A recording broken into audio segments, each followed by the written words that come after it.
Hi, nieces and nephews. I thought it would be fun to read you guys a Christmas story each day coming up to Christmas, especially if I don't get a chance to see you at Christmas time. So today I thought we would read How the Grinch Stole Christmas by Dr. Seuss.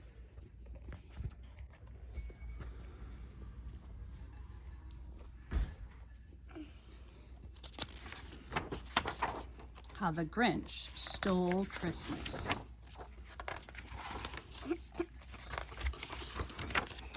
Every Who down in Whoville liked Christmas a lot.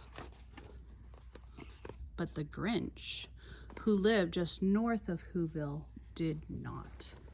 The Grinch hated Christmas, the whole Christmas season. Now please don't ask why. No one quite knows the reason. It could be his head wasn't screwed on just right.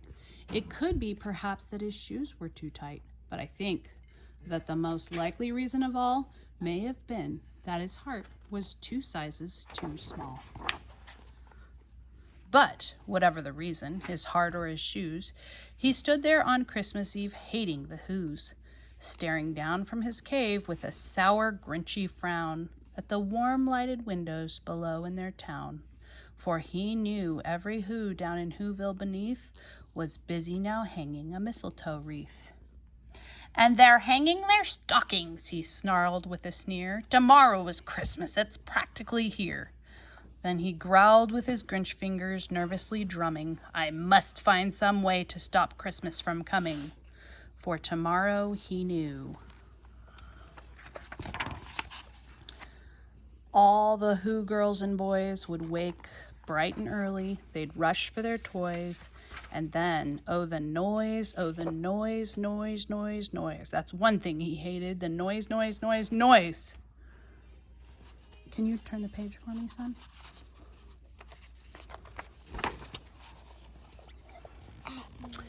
Then the Whos, young and old, would sit down to a feast, and they'd feast, and they'd feast, and they'd feast, feast, feast, feast.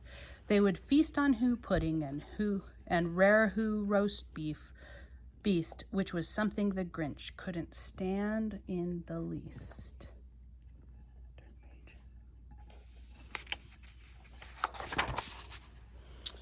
And then they'd do something he liked least of all.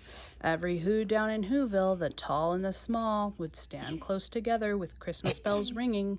They'd stand hand in hand, and the Whos would start singing. They'd sing and they'd sing and they'd sing, sing, sing, sing. And the more the Grinch thought of this Who Christmas sing, the more the Grinch thought, I must stop this whole thing. Why, for 53 years I've put up with it now. I must stop this Christmas from coming. But how?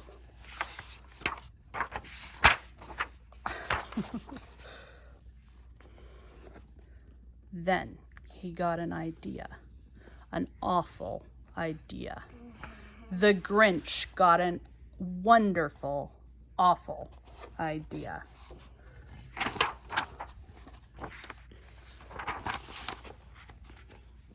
I know just what to do, the Grinch laughed in his throat, and he made a quick Santa Claus hat and a coat, and he chuckled and clucked, what a great Grinchy trick. With this coat and this hat, I look just like Saint Nick. All I need is a reindeer, the Grinch looked around, but since reindeer are scarce, there was none to be found. Did that stop the old Grinch? No, the Grinch simply said, if I can't find a reindeer, I'll make one instead. So he called his dog Max, then he took some red thread, and he tied a big horn on the top of his head. Then he loaded some bags and some old empty sacks on a ramshackle sleigh, and he hitched up old Max. Then the Grinch said, "Giddy up!" And the sleigh started down toward the homes where the Whos lay a snooze in their town.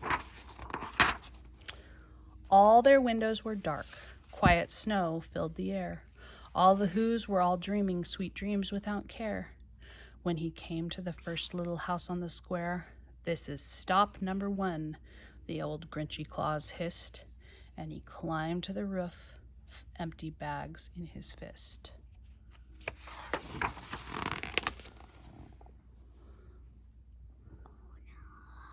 Then he slid down the chimney, a rather tight pinch, but if Santa could do it, then so could the Grinch. He got stuck only once for a moment or two. Then he stuck his head out of the fireplace flue, where the little Who stockings all hung in a row. These stockings, he grinned, are the first things to go.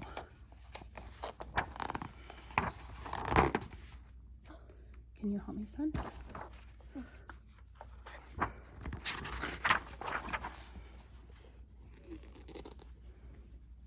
Then he slithered and slunk with a smile most unpleasant around the whole room, and he took every present. Pop guns and bicycles, roller skates, drums, checkerboards, tricycles, popcorn and plums, and he stuffed them in bags. Then the Grinch very nimbly stuffed all the bags one by one up the chimbley.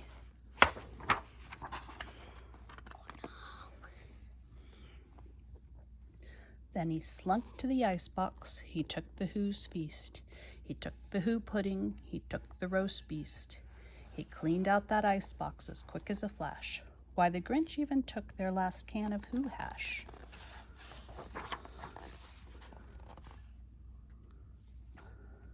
Then he stuffed all the food up the chimney with glee. And now, grinned the Grinch, I will stuff up the tree.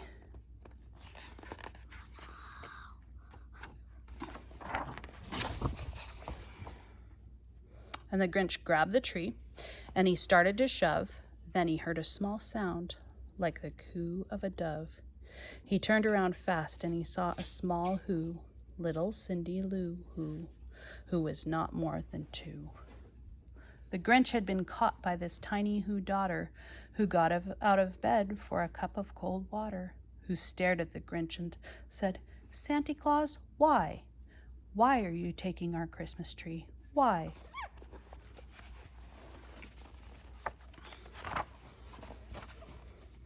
But you know, that old Grinch was so smart and so slick. He thought up a lie, and he thought it up quick. "Why, my sweet little tot," the fake Santa Claus lied. "There's a light on this tree that won't light on one side, so I'm taking it home to my workshop, my dear. I'll fix it up there, then I'll bring it back here." And his fib fooled the child. Then he patted her head, and he got her a drink, and he sent her to bed. And when Cindy Lou Who went to bed with her cup, he went to the chimney and stuffed the tree up.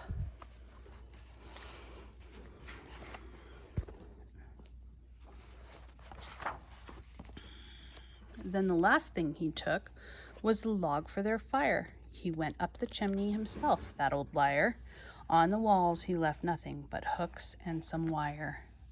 And the one speck of food that he left in the house was a crumb that was even too small for a mouse.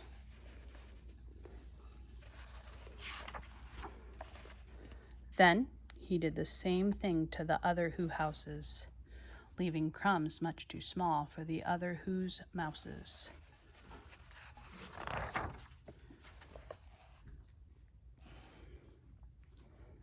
It was 1/4 dawn, all the Who's still abed, all the Who's still a snooze, when he packed up his sled, packed it up with their presents, the ribbons, the wrappings, the tags and the tinsel, the trimmings, the trappings.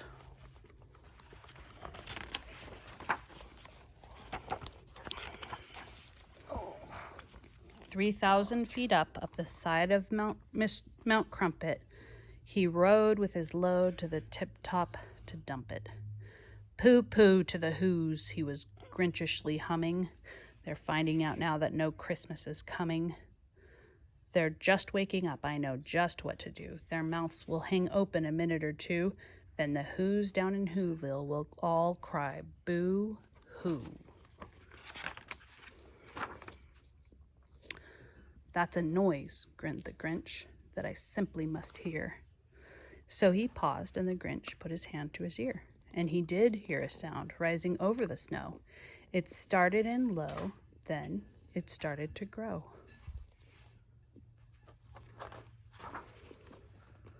But the sound wasn't sad. Why, this sound sounded merry. It couldn't be so, but it was merry, very. He started down at Whoville. The Grinch popped his eyes. Then he shook. What he saw was a shocking surprise. Every Who down in Whoville, the tall and the small, was singing without any presents at all. He hadn't stopped Christmas from coming. It came. Somehow or other, it came just the same. And the Grinch, with his Grinch feet ice cold in the snow, stood puzzling and puzzling. How could it be so? It came without ribbons. It came without tags.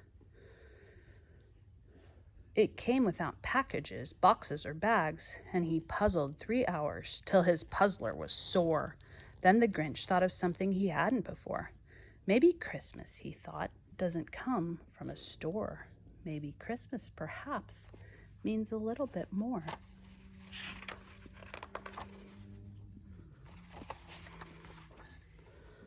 And what happened then? Well, in Whoville they say that the Grinch's small heart grew 3 sizes that day. And the minute his heart didn't feel quite so tight, he whizzed with his load through the bright morning light, and he brought back the toys and the food for the feast. And he himself, the Grinch, carved the roast beast. Love you so much, nieces and nephews. I hope you're having a great day. Bye.